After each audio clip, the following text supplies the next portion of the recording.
Hoy queremos comenzar una breve serie de sermones. Vamos a poner en pausa Primera de Timoteo y vamos a comenzar una breve serie de sermones que he titulado Quiero ser honesto. Y el sermón de hoy se llama Quiero ser honesto. Estoy luchando con el desánimo. Estamos llamados a ser honestos unos con otros, mis hermanos. Estamos llamados a abrir nuestra vida unos a otros. Si tú vivieras 1000 años, dijo el hermano Paul David Tripp, y durante esos 1000 años siguieras a Jesús fielmente, nunca dejarías de necesitar el ministerio del cuerpo de Cristo. Tú necesitas el ministerio del cuerpo de Cristo tanto como el primer día que te convertiste. Puedes estar caminando con Cristo por 30 años y tú necesitas el cuerpo de Cristo. Necesitaremos unos de otros hasta que nos encontremos con Cristo del otro lado de esta vida, del otro lado de nuestra eternidad, mis hermanos.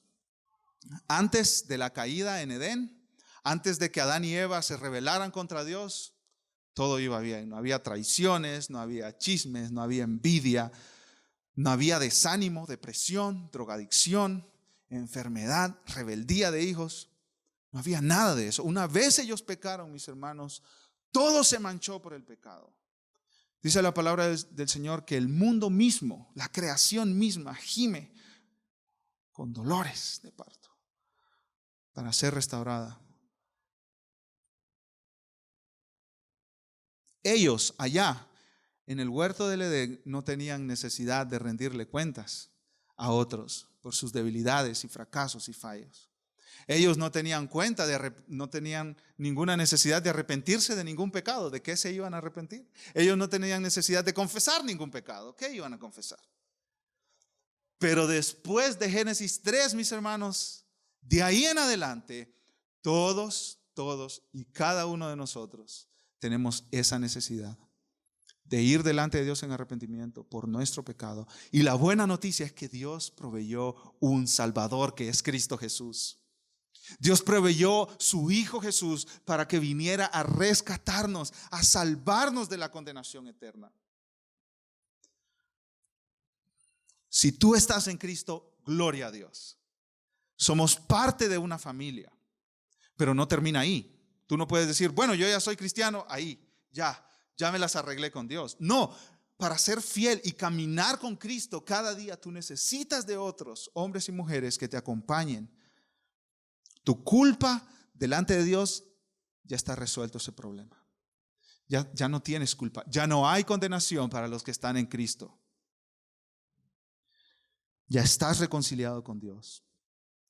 Pero cuando tú fuiste salvo, Dios te conectó vitalmente a este cuerpo que es el cuerpo de Cristo. Y tú eres parte de este cuerpo, eres un miembro de este cuerpo y necesitas de los otros miembros para caminar fielmente delante de Dios.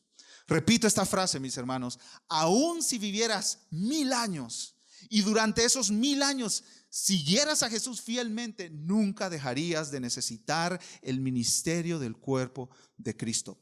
Nunca. Y una de esas luchas con la cual tú necesitas ayuda, mis hermanos, es la lucha contra el desánimo. Tarde o temprano nos llega. Jóvenes y ancianos, hombres y mujeres, ricos y muy ricos, y pobres, muy pobres, sanos o enfermos. Eso llega y nos llega a todos. A cada uno de diferentes maneras, en diferentes etapas. Tal vez algún esposo ha venido hoy y está desanimado por la situación de su matrimonio. Tal vez una madre ha venido hoy y está desanimada porque su trabajo en el hogar le está consumiendo su vida. Tal vez algunos empleados están desalentados por el trabajo cada día. Tal vez tú como cristiano has venido hoy y estás totalmente desanimado por tu vida espiritual. Tal vez estás desanimado por la misma situación de la iglesia. Tal vez estás desanimado por tus dudas. O tal vez por derrotas constantes frente a la tentación. Tal vez tú has venido tan desanimado que quieres dejar todo tirado y salir corriendo. ¿Cómo luchamos contra el desánimo, mis hermanos? Este tema es complejo. Algunos tienen que buscar ayuda de un médico. La depresión clínica es real y las soluciones que Dios nos provee a través de la ciencia son una bendición. Pero en todo caso, no importa dónde estés, la palabra de Dios es clara. Necesitas creerle a Dios en medio de tu desaliento. Necesitas creerle a Dios en medio de tu desaliento, mi hermano, mi hermana. Para no desmayar, necesitas creerle a Dios. Y hoy veremos en el Salmo 73 la historia de un hombre que se desalentó. Su corazón estaba desplomado, su corazón estaba deshecho, desfallecido. Esa es la palabra que él usa en el Salmo 73. Mi corazón desfallece. Y él nos cuenta, mis hermanos, toda su experiencia. Él nos cuenta cómo él luchó contra este desánimo. Y en este Salmo 73 lo que él hace es confesar su situación. Después de que pasó, pero confesar su situación. Esto es como vergonzoso, mis hermanos. Este hombre le está abriendo la vida a todo un pueblo. Esta es una canción que ellos cantaban en las celebraciones que tenían. Y en esta celebración, todos cantando de los pecados del salmista. Imagínense ustedes, que el domingo siguiente viniéramos y tú en la semana confesaste tu pecado con un hermano y aquí hicimos una canción de tu pecado confesado. Y tú empiezas a escuchar la canción y tú dices, me parece como familiar. Qué cosa tan rara. Estoy hablando con un hermano exactamente lo mismo. De que yo era un envidioso, deseando las cosas ajenas. Y ahora me hacen una canción. Eso es lo que el salmista hace. Y aún en medio de la vergüenza que eso puede significar, mi hermano, mi hermana, él escribe este salmo. Y lo que vamos a ver en esta hora es una progresión. El salmista está deslizando, está mal, en su corazón está mal, su corazón está desfalleciendo por su propio pecado. Pero después vemos cómo él regresa a Dios. Primero miremos la envidia del salmista. Salmo capítulo 73, versículo 1. ¿Están conmigo, mis hermanos? Ciertamente es bueno Dios para con Israel, para con los limpios de corazón. Obviamente él está escribiendo esta confesión después de su restauración. Y él comienza declarando su fe absoluta en Dios. Dios estuvo en control de todo el proceso en la vida del salmista. Dios conocía su desánimo y él comienza asegurando esto. Dios es bueno para con Israel.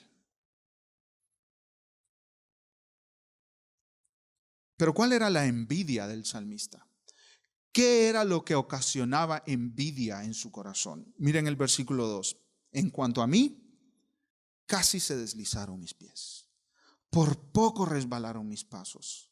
Casi me alejo del todo, casi me voy, casi desisto a la vida con Dios. Casi me voy del camino de Dios. Ya no quería seguir a Dios. Ya no quería ser obediente a Dios. Ya no quería ser fiel a Dios. ¿Has vivido esta experiencia tú, mi hermano, mi hermana? Por cualquier razón. En este caso, el salmista nos va a contar cuáles eran las razones por las cuales él se quería apartar del todo. Podemos decir en nuestro lenguaje, ya no quería ir a la iglesia, ya no quería estar con el pueblo de Dios, ya no quería escuchar la palabra de Dios. Yo te quiero decir algo, mi hermano y mi hermana. Esta es una experiencia que si no todos, la mayoría de los cristianos viven. Tú no eres un extraterrestre si te sientes así. La mayoría de nosotros, mis amados hermanos, por poco, en muchas ocasiones podemos decir que por poco dejamos ya el camino de Dios de una vez por todas. Algunos lo han intentado. Algunos de ustedes lo han intentado. Empiezan a enfriarse. Ya no la palabra, qué aburrido la iglesia, otra vez allá. De repente ya dejan de venir y otra vez como que se reincorporan porque un hermano los llamó, ¿verdad? Por poco resbalaron mis pies, por poco me aparto. Versículo 3. Pero Asaf, así se llama el escritor de este salmo. Asaf, ¿por qué? ¿Por qué querías dejar de seguir a Dios? Porque tuve envidia de los arrogantes, viendo la prosperidad de los impíos. Al ver la prosperidad de los impíos, al ver la prosperidad de las personas que no conocen a Dios, tuve envidia. Yo dije, ¿cómo es posible que a ellos les vaya tan bien? Versículo 4. Su salud, porque no tienen congojas por su muerte, pues su vigor está entero. Versículo 5, su empleo. No pasan trabajos como los otros mortales, ni son azotados como los demás. Versículo 6, su orgullo. Por tanto, la soberbia los corona, se cubren de vestido de violencia. Versículo 7, sus anhelos cumplidos. Miren, ellos sin Cristo hacen lo que les da la gana. Y yo aquí restringiéndome y vivir en obediencia al Señor y vivir en obediencia y una y otra vez. Y tienes que caminar con Cristo. Y miren estos, todo lo que quieren, eso hacen. Versículo 7, los ojos se les saltan de gordura. Logran con creces los antojos del corazón. Se mofan y hablan con maldad de hacer violencia. Hablan con altanería. Ponen su boca contra el cielo y su lengua pasea la tierra. Por eso Dios hará volver a su pueblo aquí, y aguas en abundancia serán extraídas para ellos. Y dicen, ¿cómo sabe Dios? Estas son las palabras de los malos. ¿Y hay conocimiento en el Altísimo? He aquí, estos impíos, sin ser turbados del mundo, alcanzaron riquezas. ¿Cómo les va bien a estos hombres? ¿Cómo les va bien a estas mujeres?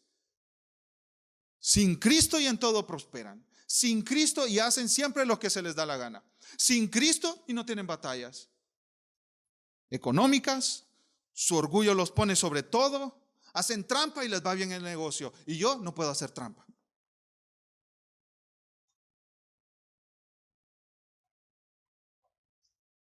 ¿Cuál es el punto aquí, mis hermanos? El salmista empezó a comparar su salud con la salud de los que no conocen a Cristo. Sus posesiones con las posesiones de los que no conocen a Cristo.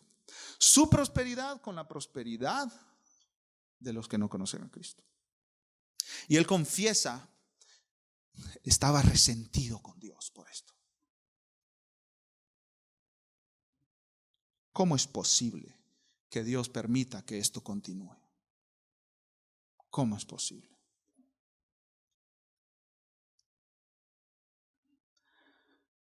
Hermanos y hermanas, tal vez vienes desanimado hoy porque estás viendo la vida, el trabajo, la prosperidad, el matrimonio, los hijos o la vida espiritual de alguien más y dices, ¿por qué yo no tengo lo que ellos tienen? Mira, los hijos de ellos bien portaditos, el mío no, los míos no. Mira el matrimonio de ellos, lindo ahí, se agarran de la mano y nosotros con mi esposa no nos podemos ni ver. Mira, ellos sin deuda y yo aquí con miles y 10 miles de dólares de deuda. Y tú empiezas a comparar. Y entre los cristianos podemos caer en una comparativa que puede sonar sana, como diciendo, ay, mira la vida del hermano, él es más maduro en la fe, ¿por qué yo no tengo lo que él tiene?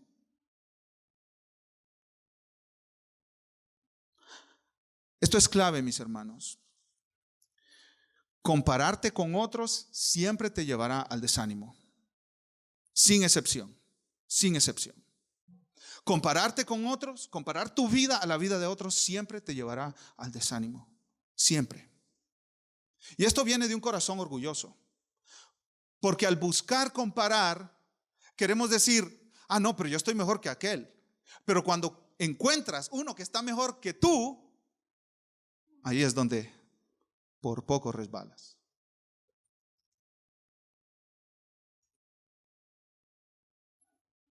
Siempre encontraremos personas que tienen lo que nosotros quisiéramos tener, pero no tenemos. Si continuamos en ese camino, mi hermano y mi hermana, terminaremos desalentados. A mí se me ha quedado grabada en mi mente las palabras de Juan 21, mis hermanos. Al final, cuando Jesucristo está a punto de ascender al cielo, Él está hablando con sus discípulos. Recuerdan que Pedro le negó 3 veces y Jesús lo restauró haciéndole 3 preguntas. Y después de esto, Jesús le dice a Pedro: Pedro, cuando eras más joven te ceñías e ibas a donde querías, mas cuando ya seas viejo extenderás tus manos y te ceñirá otro y te llevará a donde no quieras. ¿Qué quiere decir Jesús con estas palabras? Juan nos explica qué es lo que quiere decir Jesús con estas palabras. Juan 21:19, esto dijo Jesús dando a entender con qué muerte había de glorificar a Dios. Y dicho esto, añadió: sígueme. En otras palabras, Jesús le estaba diciendo a Pedro: Pedro, tú vas a sufrir martirio por causa de mí. Tú vas a morir como mártir, te van a asesinar por tu fe. Eso es lo que Jesús le está diciendo al apóstol Pedro. Jesús está haciendo una profecía de la muerte de Pedro. Pedro entendió perfectamente y estaba dispuesto a hacerlo. Recuerdan, Jesús lo acababa de restaurar. Pedro entendió estas palabras: yo voy a morir como mártir y estoy dispuesto. Ya negué a Jesús una vez, no lo negaré una segunda vez. Ya huí y abandoné a mi Señor una vez, no lo abandonaré 2 veces. Pedro estaba dispuesto a morir. Pero queda una preguntita. Ahí, al lado de Jesús y de Pedro, iba Juan. Versículo 20, volviéndose Pedro, vio que les seguía el discípulo a quien amaba Jesús. ¿Quién es el discípulo a quien amaba Jesús? Juan. Juan, por su humildad, mis hermanos, no se refiere a sí mismo como yo, como Juan, sino como el discípulo a quien amaba Jesús. El mismo que en la cena se había recostado al lado de él y le había dicho: Señor, ¿quién es el que te ha de entregar? Versículo 21, Juan 21:21. Cuando Pedro le vio, dijo a Jesús: Señor, ¿y qué de este? Yo voy a morir de mártir, Señor. A mí me gustaría saber qué va a pasar con Juanito, ¿verdad? ¿Qué va a pasar? ¿Cómo va a morir? Mi ministerio se va a cortar pronto por martirio. ¿El de Juan también? ¿O qué va a pasar con Juan? Nos interesa saber, ¿verdad?, de la vida de otros. Yo estoy así, ¿cómo están otros? A ver, me voy a averiguar. ¿Has escuchado de la hermana? ¿Cómo andará? ¿Andará bien? ¿Andará mal? ¿Cómo estarán sus hijos? Y tú en tu mente: porque los míos son un desastre. A ver si me hacen como sentir bien de alguna manera, diciéndome que los otros también tienen hijos que son un desastre.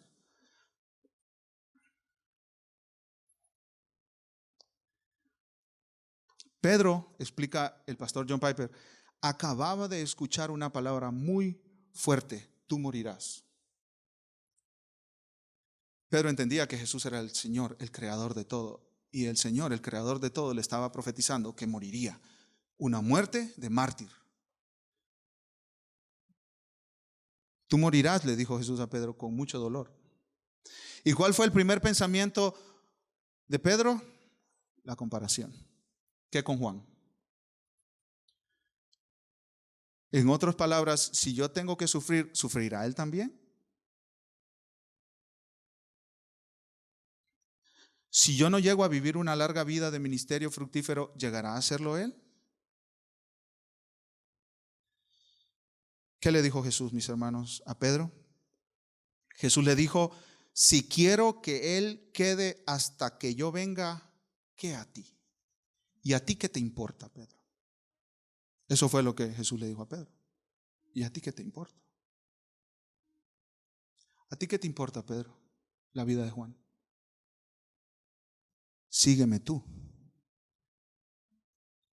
De nuevo, el pastor John Piper explica, las palabras abruptas de Jesús, no es asunto tuyo, sígueme, son música a mis oídos. Ellas me liberan del lazo deprimente de la comparación. Hermano, tú tienes que ser libre del lazo de la comparación. Si no, vas a vivir tu vida sumido en el desánimo. Como el salmista se comparó, así Pedro se quería comparar también. Y John Piper escribió este artículo de donde estoy sacando estas palabras después de una conferencia en la cual él participó. Y él escribe su sentido de tentación de compararse con estos otros hombres que predicaron en esa conferencia.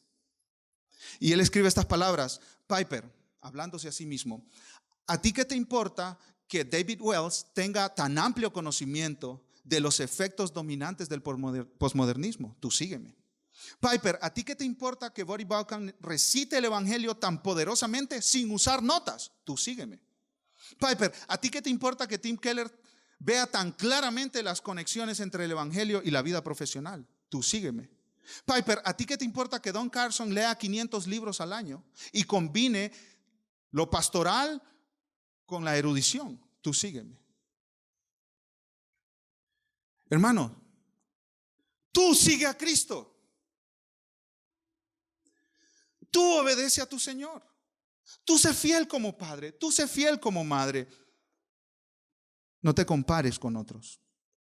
¿Cómo aplicarías las palabras de Jesús a tu vida? Daniel, ¿a ti qué te importa que al otro pastor lo inviten a predicar a conferencias importantes? Tú sígueme. Tú sígueme. Y cada uno tenemos áreas en nuestra vida donde anhelamos cosas. Anhelamos hijos que amen al Señor. Y ese es un buen anhelo, mi hermano. Pero no te compares. Anhelamos un matrimonio más sano, más estable. Tú sigue a Cristo, mi hermano. No te compares con otros. ¿Por qué no compararnos, mis hermanos? Por muchas razones. Pero una de ellas es que la vida de quien tú ves y parece que va viento en popa, también tiene sufrimiento. También tiene dolor. En otras palabras, tú te comparas con el hermano y el hermano se está comparando contigo. Nadie lo sabe, pero ahí se están comparando. Y uno piensa, no, la vida de aquel, mira, de maravilla. Y el otro está pensando, mira, la vida de aquel otro hermano, de maravilla. Las comparaciones no sirven, hermano. En inglés tienen un dicho: el patio del vecino siempre es más verde. Siempre es más verde que el mío. No creas esa mentira de Satanás, mi hermano. No creas esa mentira de Satanás. Eso te lleva al desánimo. ¿Y a ti qué? Tú sígueme. Esas son las palabras de Jesús para los que se comparan. ¿Y a ti qué? Tú sígueme. Yo crecí con mi hermano gemelo, David, gemelos idénticos, y todo era comparación, ¿verdad? ¿A quién le salieron los dientes primero? Bueno, aquel. ¿Quién es más fuerte? Bueno, aquel. ¿Quién golpea más fuerte? Bueno, el otro. ¿Quién te notas más altas? Bueno, aquel. Siempre, todo. En la iglesia, los amigos, todo era comparación. ¿Quién aprendió a manejar primero? Aquel. Todo era comparación. Dios ha tenido que trabajar conmigo muy, muy fuerte para arrancar de mí ese orgullo de competencia y de querer siempre ser mejor que otros, mayor que otros. ¿Seguiré yo pastoreando esta iglesia aunque tengamos las mismas ovejas por 30 años? ¿Saben cuáles son las palabras de Jesús, mi hermano? ¿Y a ti qué? Sígueme. Sígueme. ¿Seguirás tú viniendo a esta iglesia aunque la otra se mire mejor? ¿Sabes cuáles son las palabras de Jesús? ¿Y a ti qué? Sígueme. No compares, mi hermano. No compares. Camina con el Señor fielmente, porque Dios tiene sus planes para cada familia, para cada persona, para cada hogar, para cada iglesia, para cada pastor, para cada miembro de la iglesia, para cada hombre y mujer que sirve. ¿Cuál es la conclusión del salmista, mi hermano? En esta situación, él se está comparando con los que hacen mal, con los que no sirven a Dios, con los que no siguen a Dios, y termina desanimado, deshecho, con ganas de dejar a Dios. Porque ¿de qué sirve? Si estos hombres, comparado con mi vida, estos hombres lo tienen todo, hacen todo lo que quieren. Mira a qué conclusión llegó el salmista, versículo 13. Verdaderamente en vano he limpiado mi corazón. Hermano, estas son palabras llenas de ira. Estas son palabras llenas de resentimiento. ¿Y contra quién era este resentimiento? Contra Dios. ¿Cómo es posible que tú permitas esto? ¿Cómo es posible que tú, Dios, permita que mi hijo esté en esa condición? Mira cómo están los de los demás. ¿Cómo es posible que tú permitas que yo tenga este trabajo cuando yo soy digno de un trabajo muchísimo mejor? Mira aquel que ni te sirve, que ni te busca, que ni va a la iglesia. Mira qué tipo de trabajo tiene, Señor. Qué bien le pagan. Mira cómo me tienes a mí, Dios.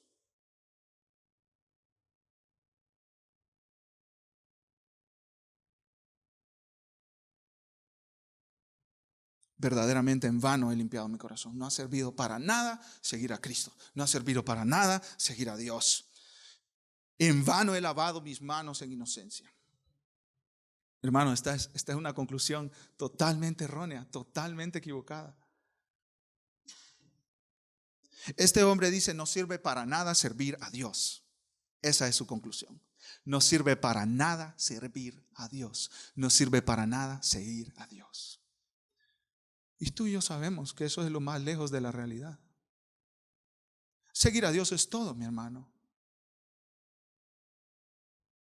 Cristo dijo: el que en mí cree, de su interior fluirán ríos de agua viva.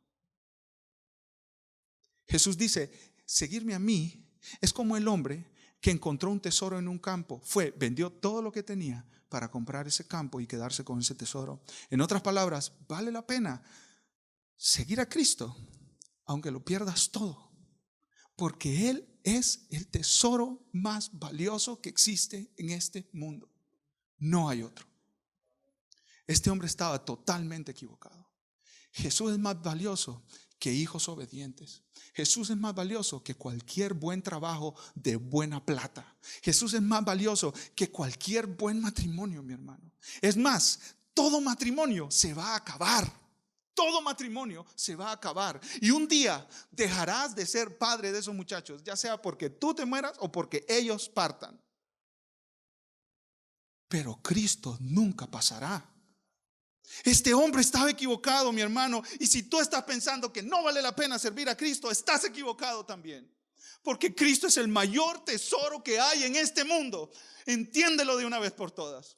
Y abraza esa verdad, mi hermano. No es en vano seguir a Cristo. No es en vano vivir para Cristo. No es en vano caminar con Cristo. No es en vano. Es el tesoro más grande, la perla de gran precio.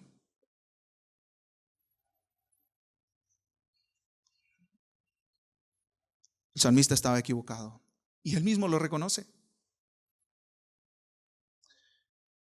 En vano he limpiado mi corazón y lavado mis manos en inocencia. Versículo 14, pues he sido azotado todo el día y castigado todas las mañanas. Mira cómo me va siguiendo a Dios. Ahora hay un giro. ¿Cuál es el giro que toma la vida del salmista? Versículo 15. Si dijera yo, hablaré con ellos, he aquí, a la generación de tus hijos engañaría. Yo pudiera hablar con ellos y como hacer como un tipo de transacción. Versículo 16, cuando pensé para saber esto, fue duro trabajo para mí, hasta que entrando en el santuario de Dios, comprendí el fin de ellos. ¿Qué fue lo que le dio el giro a la actitud del salmista, a la vida del salmista? Entrar en el santuario de Dios. Entrar en el santuario de Dios. Juan Calvino dice que fue acercarse a la palabra de Dios. Yo creo que sí, pero mucho más.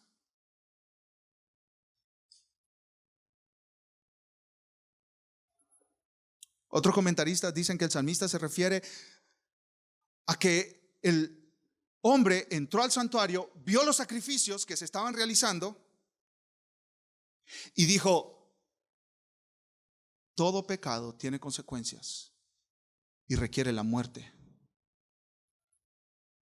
En este caso, del que va al santuario, no es la muerte de él, del individuo, sino del animal que él trae como representante. Entonces él dijo, hey, el pecado tiene consecuencias, yo me había olvidado de eso. Yo creo que sí, parte de la experiencia del salmista al entrar al santuario de Dios fue esa. Él dijo, wow, mis pecados están siendo perdonados, vale la pena seguir al Señor.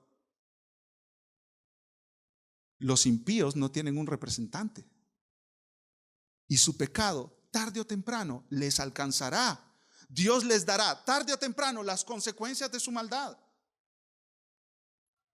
Yo creo que sí, el salmista experimentó algo de eso al ver los sacrificios, pero yo creo que va más allá. Su perspectiva cambió, mis hermanos. En lugar de poner sus ojos en el hombre, en los hombres, las puso en Dios, porque al santuario, al templo, cada persona iba a adorar a Dios. Y esto le cambió la perspectiva completamente al salmista. Pastor James Montgomery Boyce dice, en el santuario, Asaf llegó a ver todo desde la perspectiva de Dios, en lugar de verlo desde su propia cosmovisión limitada y pecaminosa. Él vino a ver la vida de los malvados y también su propia vida desde la perspectiva de la eternidad, no desde la perspectiva de lo temporal, mi hermano. Cuando este hombre fue al santuario a adorar al único Dios verdadero con el pueblo de Dios, su opinión cambió. Esa experiencia de ir a adorar con otros hombres y mujeres que aman a este Dios le cambió su perspectiva. Hermano, una vez más recuerdo, como dije al principio, necesitas al pueblo de Dios. Necesitas al pueblo de Dios. Este hombre no fue al santuario solo, este hombre fue en día de adoración, cuando el pueblo completo estaba ofreciendo sacrificios. Y este hombre vio y dijo, wow, no soy el único que está siguiendo a Dios, no soy el único que está sirviendo a Dios. Miren toda esta gente, no podemos estar todos engañados. Vale la pena seguir a Dios, vale la pena servir a Dios.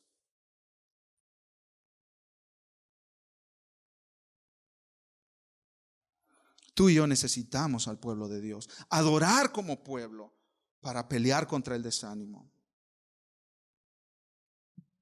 El salmista comprendió lo que viene para los malos. Versículo 18, ciertamente los has puesto en deslizaderos, en asolamientos los harás caer. ¿Cómo han sido asolados de repente? Perecieron, se consumieron de terrores, como sueño del que despierta. Así, Señor, cuando despertares, menospreciarás su apariencia. Wow, este es el fin de los malvados. Es cierto, el pecado trae consecuencias y vivir separado de Dios trae también consecuencias. No hay nada bueno al final de la vida de los que no siguen a Cristo. No hay nada bueno.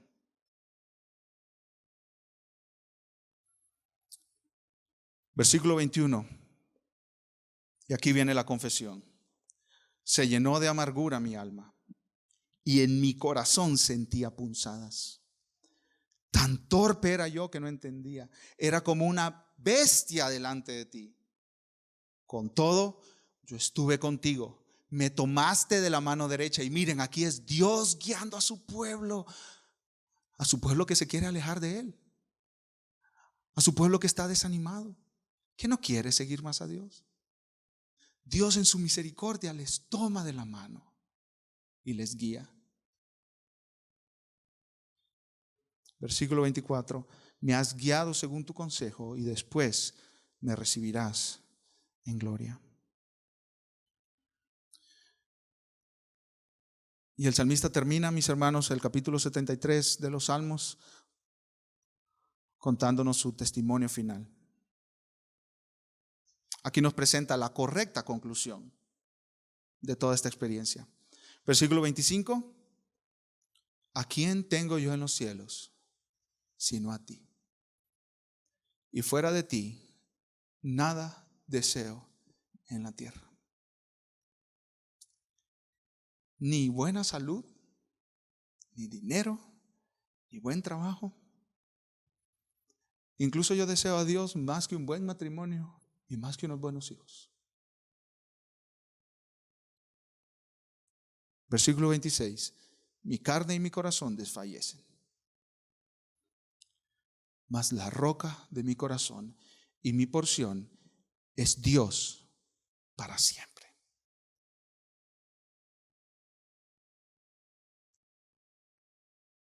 No sé cómo has venido tú hoy, mi hermano, mi hermana, pero aquí hay buenas noticias. Aquí hay buenas noticias.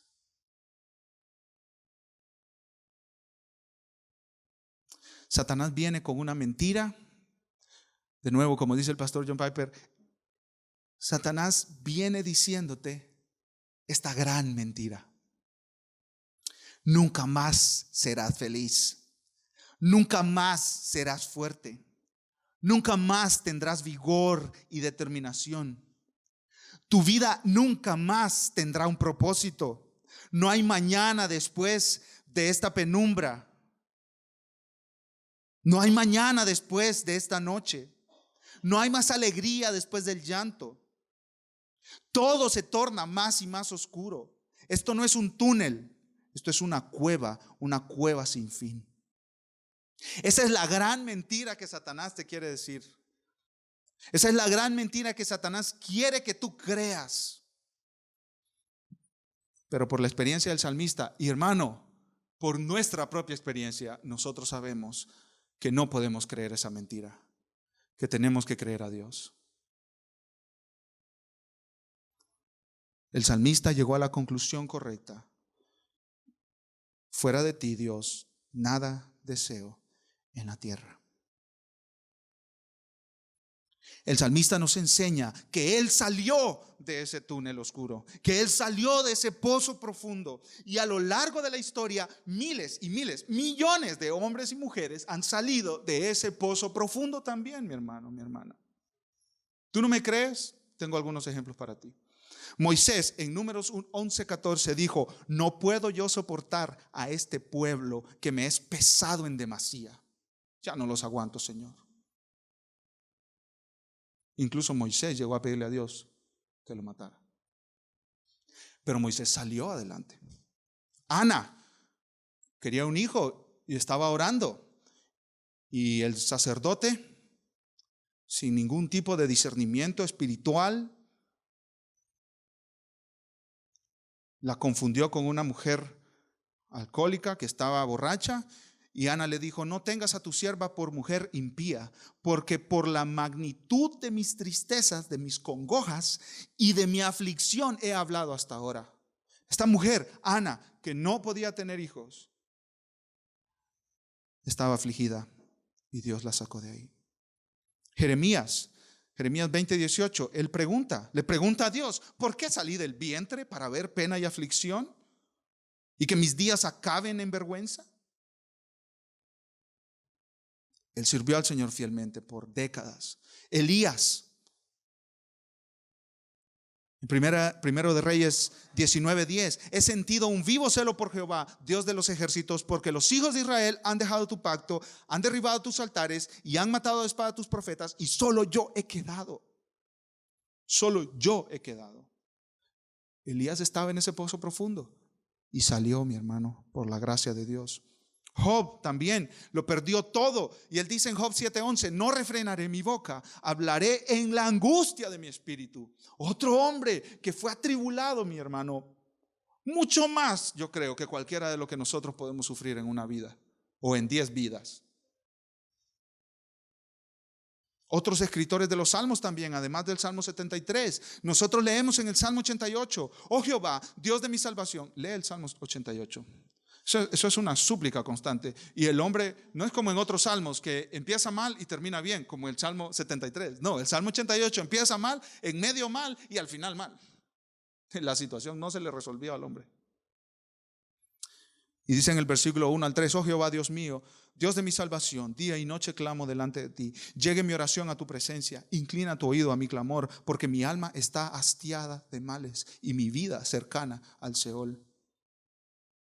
Hermano, hermana, el desánimo, el desaliento es una experiencia normal del creyente. Estudiando hace poco Salmo 119 para enseñarlo aquí los miércoles, yo dije, wow, mejor me voy acostumbrando, porque esto es así.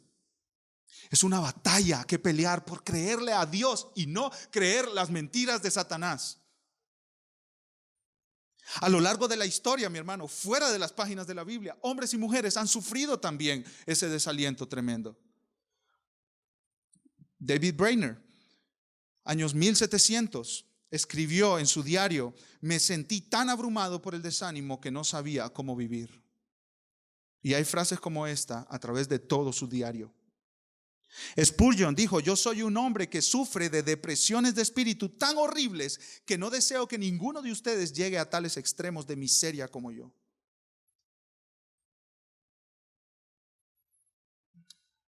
Presidente de Wheaton College recientemente expresó lo siguiente: las dudas y el desánimo son algo normal de la vida en este mundo caído. Pero hay salida, mi hermano. Dios tiene a sus hijos en sus manos y Él los sostiene. Como acabamos de cantar, mi hermano.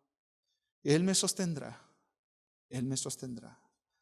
Pues me ama el Salvador. Él me sostendrá. Aún en tus dudas, Él te sostiene. Aún en el desánimo más profundo, Él te sostiene también. El salmista termina su escrito diciendo, versículo 27, porque he aquí, los que se alejan de ti perecerán. Ya entendí, Señor. Tú destruirás a todo aquel que de ti se aparta. Vale la pena seguirte, Dios. Versículo 28, pero en cuanto a mí, el acercarme a Dios es el bien. He puesto en Jehová el Señor mi esperanza para contar todas tus obras. No le creas a Satanás, créele a Dios.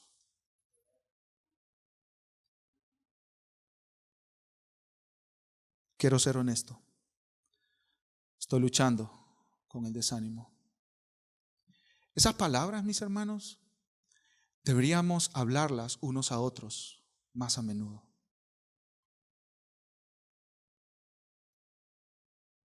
¿Por qué no le pides a un hermano, a una hermana, que tomen un café esta semana y le pides que ore por ti?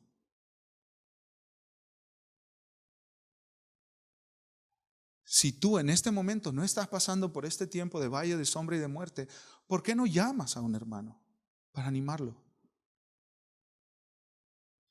Le estaba contando a un hermano de la iglesia que iba a predicar sobre esto y me dice, pero tú acabaste de predicar sobre eso, ¿verdad? Hace poquito, que nos animemos unos a otros. Yo me acuerdo, me dijo. Y mi pregunta fue, ¿con quién estás platicando tú acerca de estas cosas? ¿Con nadie? Me dice. Y él dijo, por eso lo voy a predicar otra vez. Hermanos, nos necesitamos unos a otros. No te niegues a recibir la oración de tu hermano o de tu hermana. No te niegues a recibir el consuelo de tu hermano o de tu hermana.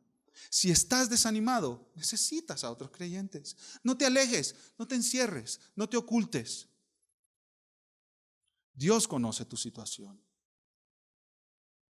Y nosotros queremos estar aquí para apoyarte, para sostenerte.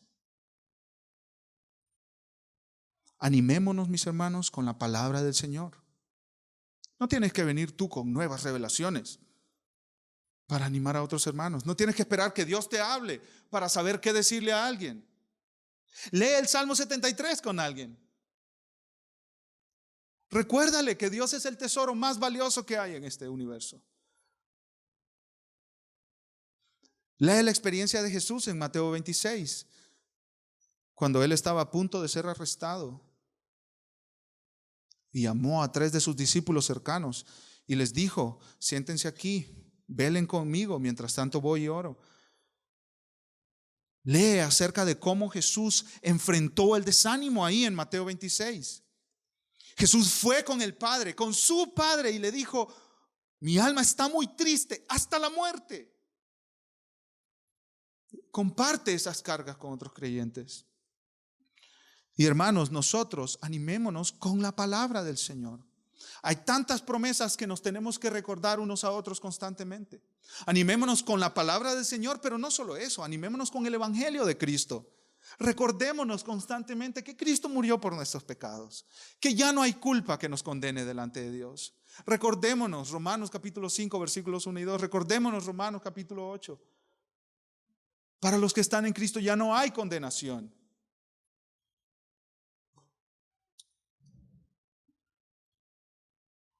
Animémonos unos a otros con la palabra, animémonos unos a otros con el Evangelio y animémonos unos a otros recordando la eternidad. Eso fue lo que hizo el salmista en el Salmo 73, mis hermanos. Él dijo, ¿cuál es el futuro? ¿Cuál es el futuro de todo? Los que siguen a Dios, caminan con Él. Dios los sostiene hasta el final. Y no solo eso, sino que tienen una herencia eterna en los cielos y el mismo Cristo Jesús secará toda lágrima de sus ojos.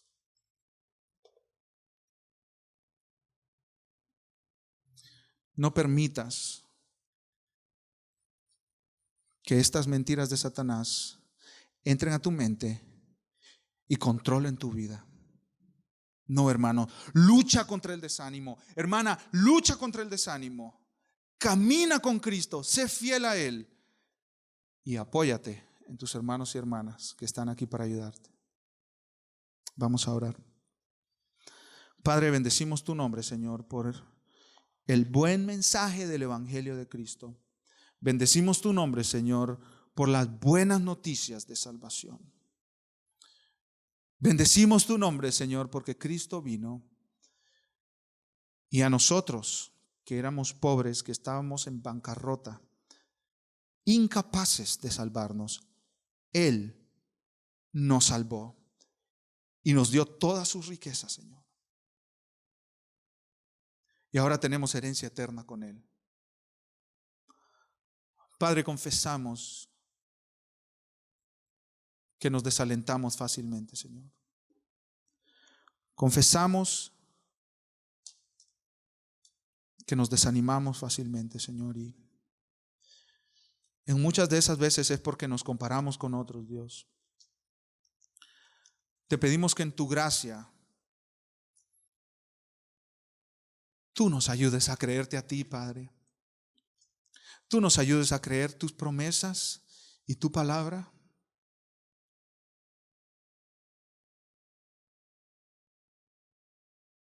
Ayúdanos a creer que es bueno llegar con otro hermano y decirle, quiero ser honesto contigo. Estoy luchando con el desánimo. Ayúdanos a creerte a ti que eso es bueno, Señor. Y guíanos a ayudarnos unos a otros. Para el bien de esta congregación y para tu gloria, Dios.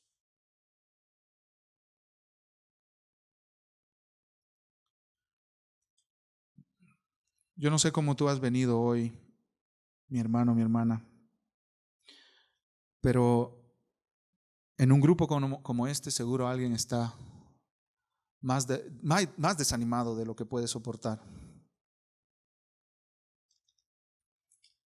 Entrégale tus cargas al Señor y recuerda que tú no estás solo, que en tus luchas estamos luchando contigo y queremos luchar más de cerca.